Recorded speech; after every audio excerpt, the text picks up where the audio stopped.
নির্বাচনের মুখে ভোটার তালিকা থেকে নাম বাদ যাওয়া নিয়ে ফের সরব হলেন তৃণমূল কংগ্রেস নেত্রী মমতা বন্দ্যোপাধ্যায়। নির্বাচন কমিশন এবং কেন্দ্র সরকারের বিরুদ্ধে তোপ দেগে আরামবাগের নির্বাচনী মঞ্চ থেকে তিনি স্পষ্ট জানিয়ে দেন, লক্ষ লক্ষ মানুষের নাম বাদ যাওয়ায় আমি অত্যন্ত ব্যথিত এবং এই অবিচার রুখতে আমি প্রয়োজনে আবারও আদালতের দ্বারস্থ হতে পারি। ভোট কেটে ঘেঁচু করবেন, সবার নাম তো উঠবে আজ নয় কাল। 32 লক্ষ লোকের নাম তুলে দিয়েছি কোর্টে কেস করে, আমি নিজে গেছিলাম সুপ্রিম কোর্টে। কিন্তু মনে রাখবেন, এখনো অনেক লোকের নাম তোলা বাকি আছে।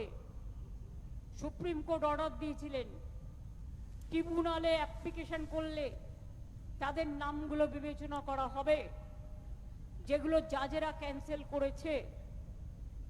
কিন্তু তার আগে কেন ফ্রোজেন করে দিল ভোটিং রাইটসটা ফার্স্ট ফেজে? এটা আমার মাথায় ঢুকছে না। আমি একটু বোকা হতে পারি, বুদ্ধি কম হতে পারে, কিন্তু অ্যাজ এ আইনজীবী আমার মনে হয় আমাদের আবার কোর্টে যাওয়া উচিত এতগুলোর নাম বাদ দেওয়ার জন্য, এবং আমরা করব।